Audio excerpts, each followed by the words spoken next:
시편 28편 말씀 우리가 함께 읽었습니다. 이 내용을 따라서 보면 이 시편 28편도 애가라고 하는 그런 장르 안에 표현될 수 있는 말임을 알 수 있습니다. 다윗이 기록한 시로 알려져 있고, 다윗이 개인적으로 하나님 앞에 간절하게 호소하면서 하나님의 도움을 구하는 그런 모습으로 쭉 시작이 되고 있지만은 8절 말씀 가서 보면 여호와는 그들의 힘이시다 이렇게 말할 때 이 그들은 누구냐면 9절 앞에 보면 주의 백성을 구원하시며 할 때 하나님의 백성들의 힘이시다 이렇게 표현했고, 그의 기름 부음 받은 자 누구일까요? 다윗 자신을 말하는 겁니다. 왕, 선지자, 제사장을 세울 때, 이스라엘의 그런 일꾼들을 세울 때 하나님께서 기름을 부어서 세우시죠. 여기에서 메시아라고 하는 말이 나왔습니다. 그래서 개인적으로 다윗이 큰 공경 가운데, 특별히 대적들에 의해서 대단히 어려운 상황 속에 있어서 하나님 앞에 호소하고 간구하는 그런 애가의 형식이지만, 이 8절, 9절 이 말씀을 보면 단순히 자기 개인의 안위를 위해서 하나님 앞에 도움을 구하고 있는 것이 아니라 바로 공동체적인 이스라엘 전체를 그가 대표하면서 하나님 앞에 간구하는 그런 기도임을 우리가 살펴볼 수 있겠습니다.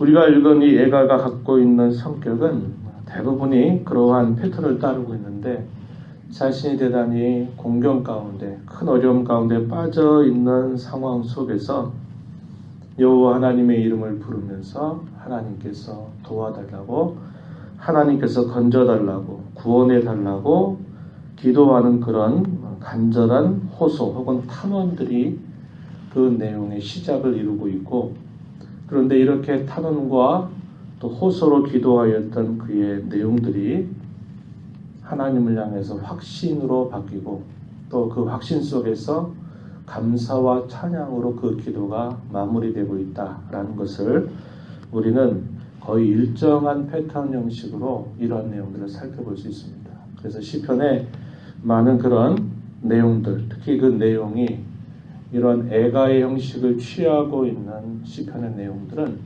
이러한 내용들을 거의 그대로 따르고 있다라고 하는 것입니다. 이것은 우리에게 무엇을 가르쳐 주느냐? 하나님 앞에 어려움을 만날 때마다 하나님 앞에 자신을 낮추고 하나님만을 찾고 하나님만을 도움을 구하는 그러한 사람들에게 탄식과 슬픔과 애가로 시작되는 것 같지만, 그러나 그 애가가 하나님 앞에서 마침내 확신과 감사의 내용으로 바뀌어진다는 것을 보여줍니다. 우리가 하나님 앞에 기도할 수 있다고 하는 것이 이런 놀라운 변화를 우리에게 가져다 주는 귀한 수단임을 우리는 알게 되는 것이죠. 그래서 우리가 신앙생활하는 가운데서 하나님 앞에 기도를 드릴 수 있다고 하는 것은 하나님의 은혜를 받는 대단히 중요한 수단이 됨을 우리가 이것을 통해서도 생각해 볼 수 있습니다. 오늘 보면 1절부터 4절 내용은 그 내용이 하나님 앞에 직접적으로 아뢰고 있는 호소 혹은 탄원의 내용들을 담고 있습니다. 1절 말씀에 가서 보면 여호와여 내가 주께 부르짖으오니 나의 반석이여 내게 귀를 막지 마소서. 하나님을 향하여 직접적으로 기도하는 그런 내용들을 표현해 주고 있습니다. 4절 끝에 가서도 보면은 이렇게 표현했죠. 그들에게 갚으소서. 그래서 1절부터 4절까지의 내용은 하나님 앞에 직접적으로 아뢰는 다윗의 모습을 우리가 볼 수 있게 됩니다. 1절로 가셔서 내게 귀를 막지 마소서. 주께서 내게 잠잠하시면 내가 무덤에 내려가는 자와 같을까 하나이다. 다윗이 처해져 있는 상황은 대적자들에 의해서 지금 대단히 큰 위기 가운데 그가 있다라는 것을 우리는 보게 됩니다. 대적자들이 의도하는 것은 어떤 것일까요? 다윗의 목숨을 해하는 것이고 그를 아주 어렵게 만들어서 마침내는 하나님으로부터 그를 떠나게 만드는데 그 목적이 있다라는 사실입니다. 다윗은 하나님 앞에 그런 공경 가운데서 기도할 때 이렇게 말하는 것이죠. 1절 뒤에서 주께서 내게 잠잠하시면 내가 무덤에 내려가는 자와 같을까 하나이다. 하나님과 단절된 것은 곧 내게는 죽음과 같습니다. 사망과 같습니다. 이렇게 고백하는 겁니다. 하나님과 끊어지지 않으려고 하는 이 다윗의 간절한 그의 호소가 무덤에 내려가는 자와 같을까 합니다. 주님 잠잠하지 마시옵소서 이렇게 기도하는 겁니다. 우리의 기도의 중요한 그 목적이 여기에 있어야 되면 우리는 배우게 되는 것입니다.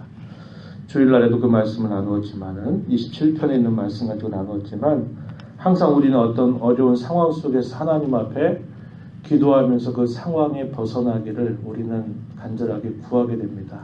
그러나 그러한 우리의 간구의 내용들이 항상 문제를 만났을 때 그 문제를 해결하는 것으로만 우리의 신앙의 길이 잡히게 되면 똑같은 그런 일들을 반복하게 되고 만다라는 것입니다. 우리는 그러한 상황들 속에서 건져주신 하나님의 손길을 경험함으로써 우리의 신앙은 문제 해결을 위한 신앙의 걸음이 아니라 하나님 자신을 배웠고 하나님과 함께하는 그런 교제, 하나님과 함께 연합을 누리는 그런 삶으로 우리의 신앙은 나아가야 된다는 것입니다.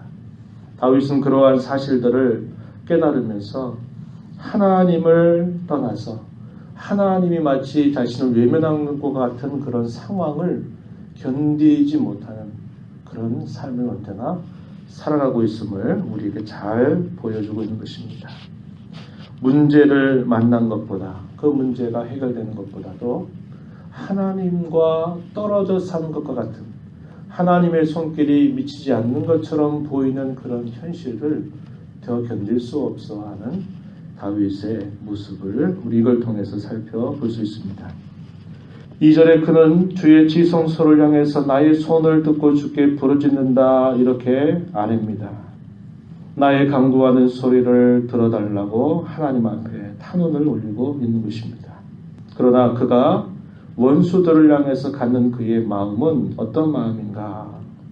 그것은 자기가 직접 그 대적자들을 자기가 직접 처단하고 그들을 물리치려고 하는데 그들을 죽이려고 하는데 그의 마음이 있는 것이 아니라 그는 하나님 앞에 그 모든 것을 맡기고 있다라고 하는 사실이에요. 4절 말씀에 한번 보시면 이렇게 말합니다. 그들 대적자들입니다. 3절에 보면 악인과 악을 행하는 자들 이렇게 표현되어 있습니다. 그들이 하는 일과 그들의 행위가 악한 대로 갚으시며 그들의 손이 지은 대로 그들에게 갚아 그 마땅히 받을 것으로 그들에게 갚으소서. 갚으시며 갚으소서. 어떤 자들을 향한 것입니까?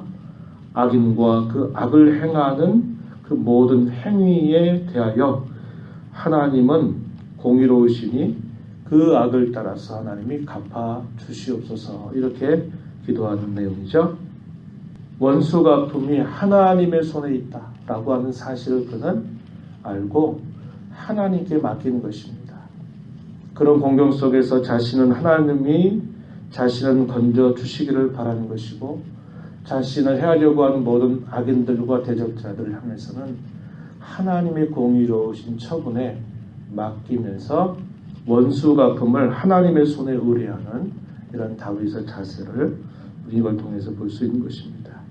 우리가 이 땅을 살 때도 그러한 자세를 언제나 갖고 살기를 주님은 우리에게 가르치고 계시는 것이죠.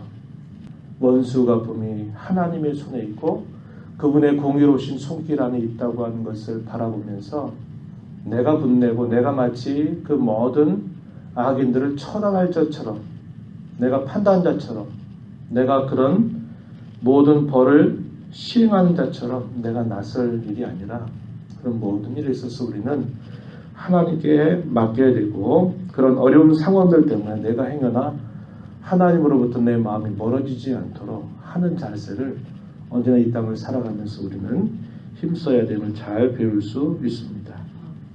이렇게 그가 기도하는 것은 확신이 있는 것이죠. 악인들에 대하여 이렇게 하나님의 처분에 맡기는 것은 하나님 어떤 분이신가를 알기 때문에 그러한 것입니다.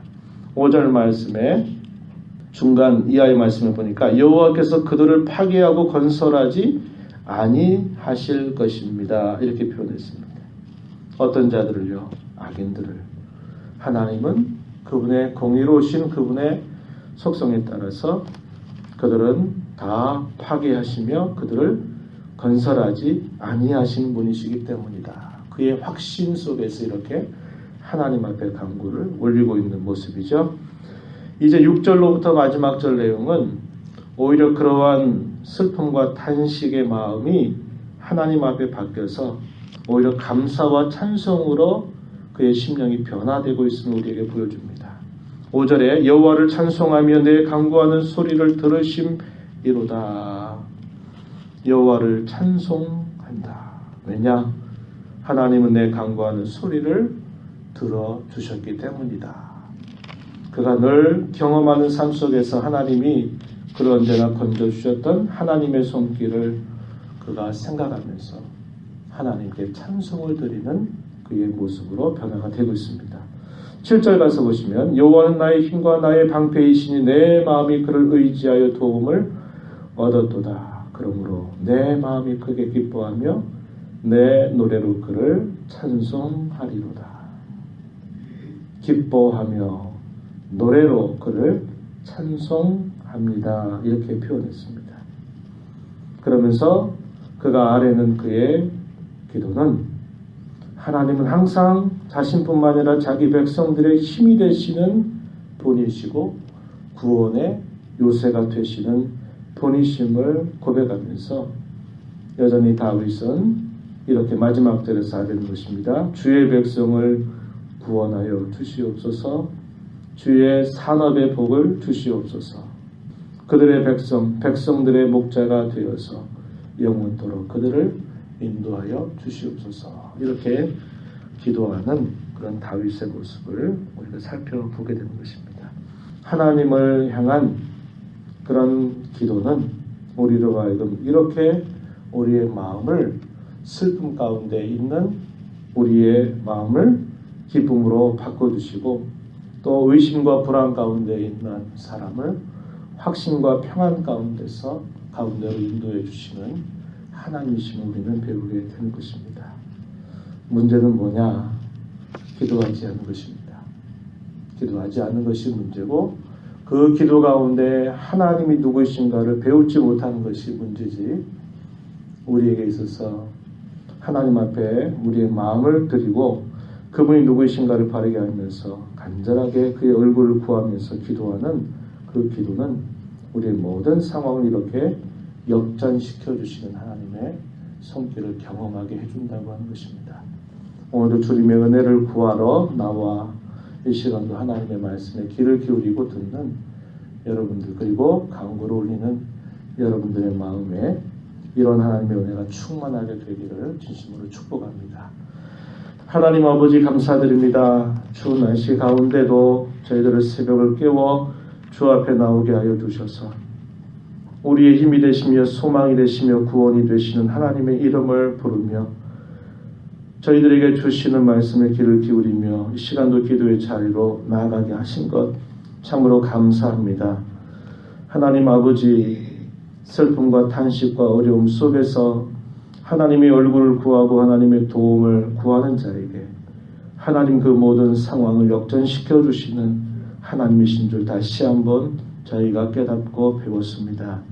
저희들의 삶 속에서 늘 하나님의 은혜가 아니면 바르게 살아갈 수 없는 저희들, 연약함에 둘려 있어서 늘 쓰러지고 넘어질 수밖에 없는 저희들이지만 언제나 우리의 방패가 되시고 우리의 요새가 되시며 우리의 힘이 되신 여호와의 이름을 부르며 저희들이 승리의 삶을 살아가게 하시고 감사와 찬송으로 늘 하나님께 영광을 돌리는 복된 삶을 살게 하여 주시옵소서. 은혜의 보좌 앞에 구하는 모든 심령들 용납하시고 기도 가운데 하나님을 배우는 귀한 시간 되게 주시옵소서. 예수님 이름으로 기도하옵나이다. 아멘.